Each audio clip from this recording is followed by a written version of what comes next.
In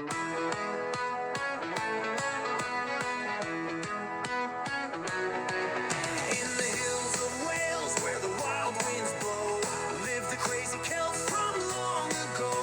With woad on their cheeks and lime in their hair, they dance with the druids and wrestled a bear. Our crazy Celts, loud and proud, painted blue and shouting loud. Roundhouse rebels, sheep in tow, history's wildest, now let's go.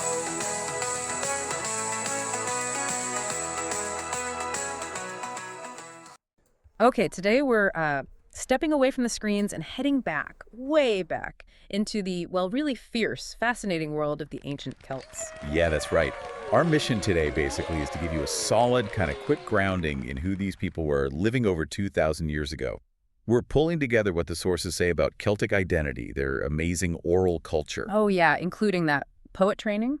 Exactly. The poets, the druids, and definitely the dramatic story of their fight against Rome, focusing on Queen Boudica.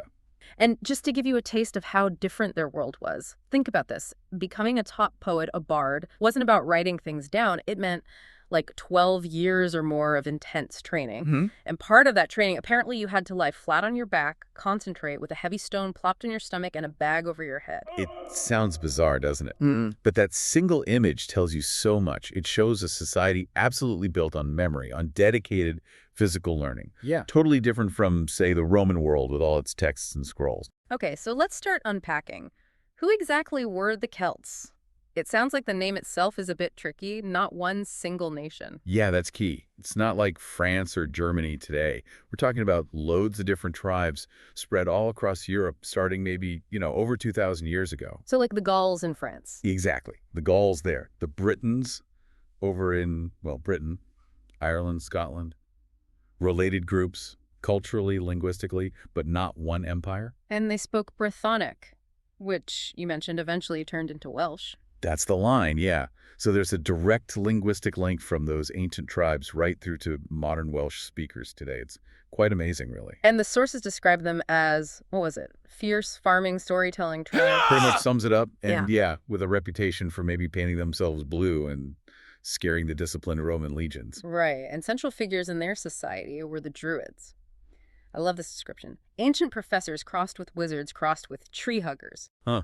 Yeah, it captures something. But they were even more than that. They weren't just priests doing rituals. They were the intellectual backbone, the judges, the lawmakers. How did that work without written laws? Well, that was their power. They held it all in their memory. The laws, the histories, the tribal genealogies, all memorized. So they're the ultimate authorities on tradition and law. Wow. So, like, if a chief wanted to do something, they'd have to consult the Druids to see if it aligned with the tradition. Absolutely. They had huge leverage. They could settle disputes, decide important matters. They were the critical link between the people, the leaders, and, importantly, the spiritual world. Okay, let's talk about that spiritual world. Gods of nature, rivers, trees. That makes sense for farming tribes. But the sources really highlight something called the other world. Ah, yes, the other world. It's fundamental. Think of it less like heaven or hell and more like a parallel magical dimension. So, sort of coexisting with the human world. Exactly. A place full of heroes, spirits, sometimes talking animals. And it could intersect with our world. Maybe it's special places like ancient burial mounds or deep pools. It wasn't far away. It was just other. So that belief must have shaped how they thought about, well, everything. Courage, death. Definitely. It fueled their big epic stories and probably gave them a certain fearlessness. If death is just stepping into this vibrant other world, maybe battle doesn't seem quite so final. Okay, shifting to just, everyday life. They lived in roundhouses. The sources mention no corners, no sofas, just a fire pit in the middle. Practical communal living. And their diet was pretty hearty, reflecting that farming base. Lots of meat, bread, berries. And they definitely liked their mead. Mead, that's the honey drink, right? Sweet, sticky, probably quite strong. Oh, absolutely. Potent stuff. Breakfast might be porridge, pretty standard. But they were resourceful, too. Apparently, roasted squirrel wasn't off the menu sometimes. Roasted squirrel, okay, adds a bit of color. And they liked color in their clothes, too, right? Tunics and cloaks, dyed with plants. Yeah, they seemed quite into their appearance, using natural dyes for vibrant colors. Which actually leads us nicely into the next bit. If the druids were the brains, the bards, the poets were maybe the soul, the memory keeper. All right, the cultural heart. Yeah. Because most people couldn't read or write, right? So stories, history, everything had to be passed down by word of mouth. Precisely.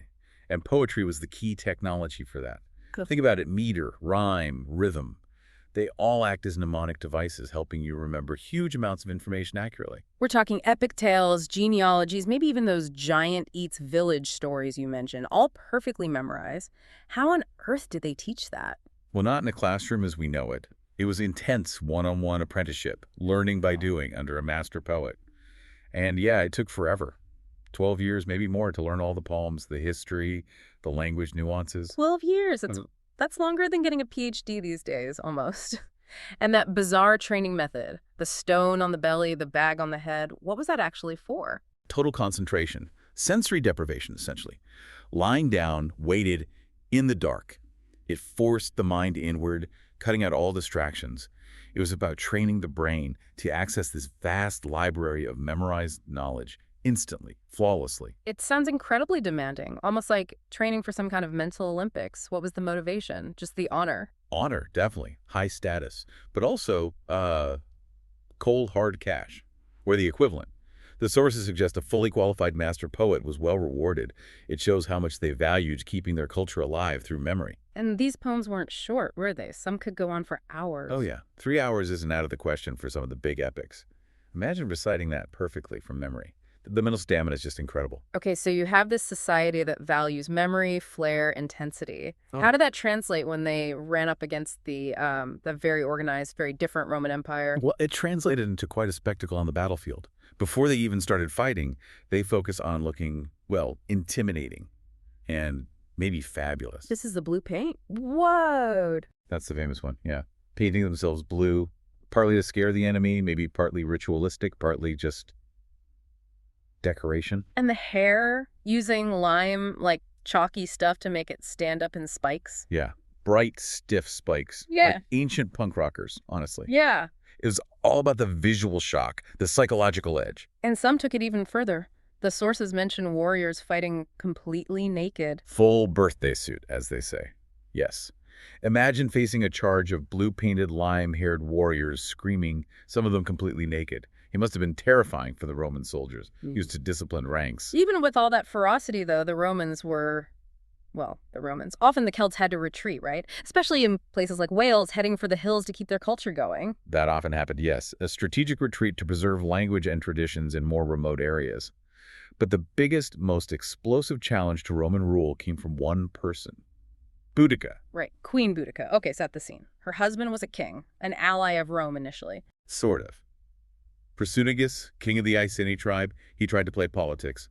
When he died, he left his kingdom jointly to the Roman emperor and his own daughters, hoping Rome would respect the deal and let his family keep some power. But Rome didn't play ball. Not even slightly. As soon as he was dead, they just ignored the will. Roman officials moved in, seized everything, lands, property, the lot, declared the kingdom a Roman province. Okay, standard Roman expansionism. But it got worse, didn't it? Much more personal. Much worse. The sources are pretty clear. They didn't just take the property. Roman soldiers publicly flogged Boudica herself and brutally assaulted her daughters. It was calculated humiliation, designed to break the royal family and the tribe's spirit. Wow, okay. That's not just conquest, that's deliberately cruel. And it backfired spectacularly. Instead of crushing resistance, this act of profound violence against a queen and her children ignited absolute fury across several tribes. Boudica went from deposed queen to this blazing symbol of rebellion. And she didn't just sit back, she raised an army. A big one. A massive army, fueled by pure rage and a desire for revenge. And they unleashed hell on the Romans. They targeted the main Roman centers. Which cities did they hit? Camalodunum, that's Colchester now, Londinium, London, and Verulamium, St. Albans. They basically flattened them. Huge destruction, tens of thousands of Romans and Roman sympathizers killed.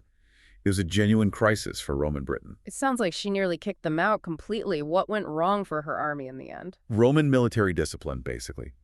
The Roman governor, Suetonius Paulinus, managed to gather his legions. He picked his ground carefully, a place called Watling Street, possibly. Boudica had a much bigger army, but they were less organized, more of a tribal host. The Romans trapped them, likely used terrain to their advantage, and their training and equipment won the day. a brutal defeat for the Britons. And Boudica herself, she wasn't captured, was she? No, she refused to be taken prisoner, paraded through Rome as a trophy, or sold into slavery. She knew what that would mean. So what does she do? The story goes she took poison, a special poison she had prepared, chose her own end rather than submit to Roman capture and humiliation, a final act of defiance. It's an incredible story, and it feels like even though Rome won that war and stayed in Britain for centuries, they never completely erased that Celtic spirit, did they? No, definitely not. They built their forts, their roads, villas, imposed Latin to some degree, but especially in the west and north, that older culture survived. You see it in the language that became Welsh and the art, the legends that kept being told.